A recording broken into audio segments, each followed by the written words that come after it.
Hey, it's Benji Cole, son of Al Cole from CBS Radio and host of People of Distinction, the talk that gives an in-depth view of some of the most dynamic, intelligent, and successful people on the planet. Run to our website, peopleofdistinction.org for more info, or you can always email me directly at benji@alcoleenterprises.com. And on the line with us today, we have Jean DeFreese Moore. We'll be discussing her wonderful book, A Father's Love, Justice and Forgiveness.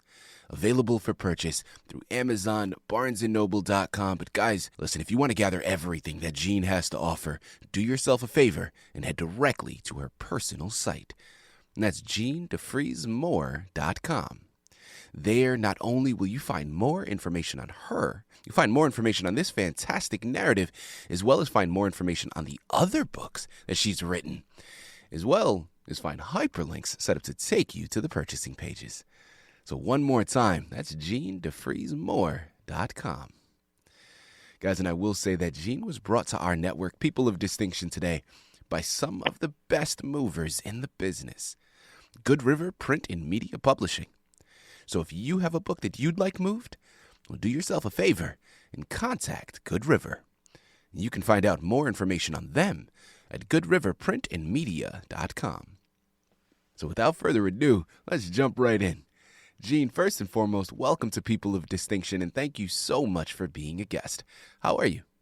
I'm great. Thank you very much for having me. Absolutely. Well, listen, the pleasure is all ours, and we're very much looking forward to this discussion. Something that will just take me away from this day-to-day monotony of this COVID living situation. This book is so timely, Jean, okay? Because I don't know about my listening audience, but I'm pretty sure I can speak for them with this regard. I have been yearning for an exit, right? I've been yearning for a journey to just take me away from the varying degrees of lockdown that we are all still experiencing with this pandemic, okay? And your book is the perfect exit strategy, so thank you very much for being a guest, and we're very much looking forward to this. Now, I know we have so much information to cover, but Jean, before we go into the book, let's hold off slightly. Start by telling our listening audience a little bit more about yourself and your background, please. I've got 7 grandchildren that I love being with. I'm involved in the children's ministry at my church, a local painting with prayer group, an artist co-op, and the community men's shed here in town. I spent over 20 years of my career with the athletic media relations department at my alma mater, which is Louisiana Tech University, and I retired about 12 years ago. Since then, I've worked a few part-time jobs, played with my grandkids, and concentrated on painting. I've contributed to the mural that is in the entry hall of our local historical museum, created some backdrops for a dance academy, and taught art at a private Christian school. I have paintings on display right now at a local gallery in town, and I dabble in woodworking and gardening. It's a very simple life, but I'm active and I enjoy it. Wow. Okay. Listen, I think you said you had 7 grandchildren. First and foremost, let me congratulate you on that, because it sounds like what a wonderful family and so full of love that you've surrounded yourself with. So, congratulations on that. And, nothing but so much future happiness for you and your loved ones. But also, your background is so impressive. Jean, we're going to have you back on the network, okay? Not to discuss this book, not to discuss any other books you've written or will write, just to discuss your background, man, because you have stories for days, I am sure, because it is so eclectic, and I would absolutely love to hear about it. That is incredible, Jean. Congratulations on all of that. And yeah, stay active. That's great. That's wonderful. Jean, without further ado, let's jump right in. The anchor of today's interview is all about a father's love, justice, and forgiveness.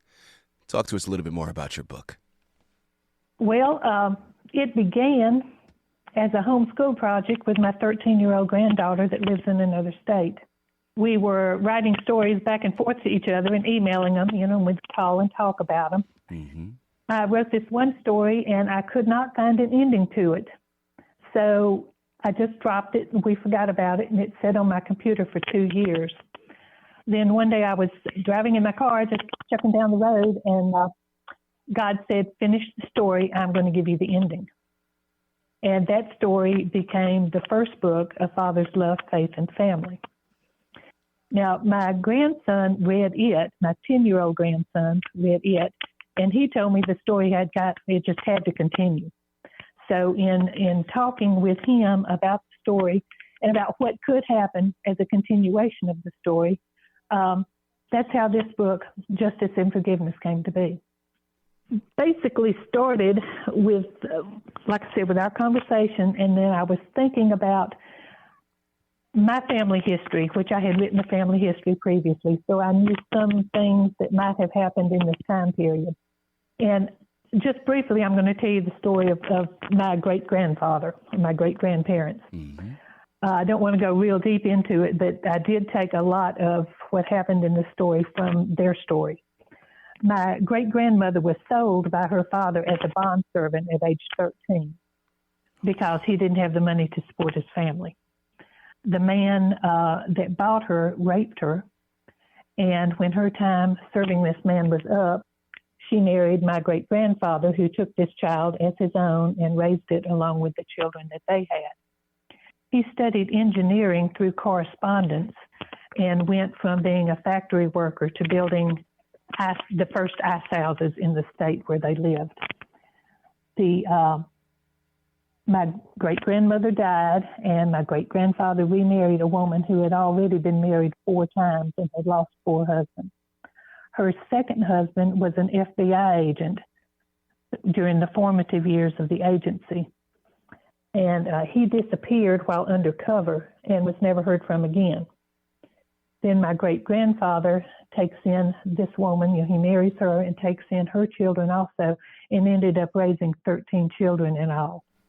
And I was thinking of their story and how he became a father to he only had 5 children of his own, but ended up raising 13. So he took in all these children, and that's what God tells us, that's what a perfect religion is taking care of orphans and widows, and that's what he did. So in thinking of this story of justice and forgiveness came about. The story begins in the year 1904. And throughout the Midwest at this time, there are memories are very real of Indians who captured and killed family members. So it was a difficult time with violence and outlaws of kidnapping and murdering innocent victims. Well, most of the books and movies that you hear about during this time period, something happens, crime happens, and someone is hurt, and they become angry, and then they seek revenge. Well, this story is not like that. Horrible things may happen in this story, but justice is served in the correct way, and forgiveness is considered a virtue. So the story is full of scripture, guiding the reader to understand how God does take care of his people. Now, Travis Brett is the main character in the first book, Faith and Family. His youngest son finishes law school at the beginning of Justice and Forgiveness, and he returns home to this fictional town of Harris, Kansas, with his Indian wife, Chiquita. Reed gets a job with the Department of Justice, and his task is to go undercover to track down a group of outlaws that kidnap young girls and force them into prostitution. But he can't tell anyone what he's doing. That's the agreement he makes. He leaves town and leaves his pregnant wife with his family. Now, Reed has to rely on God to get him through the dangerous days with the outlaws. He's a strong Christian. He knows Scripture, and he understands God's faithfulness.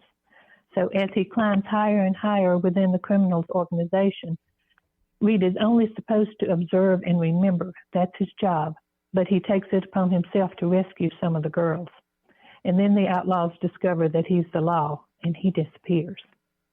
Well, while this is going on, Chiquita is a young Christian, and she's struggling in Reed's hometown without him there.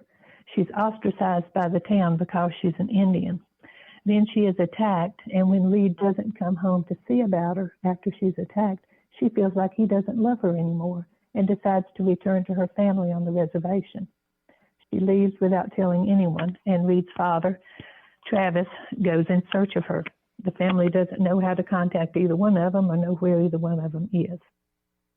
Now, the DOJ suddenly can't find Reed anymore, and his brothers go looking for him. Mm-hmm. Now, Reed's family is doctors, lawyers, and law enforcement officers. And I'm going to let you read the book to find out what happens at this point. I will say that in the remainder of the book, there's a murder. A couple of outlaws seek revenge, that fatherless children are taken in, and Travis must defend his family. Again, here on the line with Jean DeFreese Moore. We're discussing her fantastic book, A Father's Love, Justice and Forgiveness, available for purchase through Amazon, Barnes & Noble, but make sure you're heading directly to her personal site, JeanDeFreeseMoore.com. And while you're at it, she just mentioned that Justice and Forgiveness is the sequel, actually, to the first book, A Father's Love, Faith and Family. So make sure you're picking up both copies the moment you head to her site. You know, Jean, next question that I'd love to go into, and thank you so much for everything that you've relayed so far. Now, you started to go into the inspiration and how this book really came to fruition, right? I mean, it started off as a project that you were working on with one of your grandchildren and then just developed and flourished. Now, I'm curious in terms of, because of course, it could have started that way, and that's how the first book came about. But you didn't stop there, right? There's a second book, of course, Justice and Forgiveness, which is what we're discussing today. So I'm curious, Jean, what inspired you to continue upon this creative journey and become a writer and actually now have a sequence of books that you're putting out and hopefully more in the future? Well, like I said, the second book started with my grandson telling me that the first book needed to continue. And it just seemed like that every time I took a step further to do a little bit more with the book or to share it a little bit more or to write a little bit more, God would give me more of the story. Because this story I could not have done by myself, because obviously I started with my granddaughter and I got stuck and couldn't finish it. And I forgot about it because I just gave up on it. And God gave me the story. I would sit down and read what I had, and the rest of the story would just come to me. God was just giving it to me. Mm-hmm. It was nothing that I did or I intended to do. It was something that God wanted done. Now, what would you say was a highlight for you in writing the book? Or if not a highlight, maybe something that surprised you, and maybe not just about this book, maybe about the journey itself. Well, really, it was hearing from God. It was just so much, because there are now 4 books, and God gave me all 4 of those stories.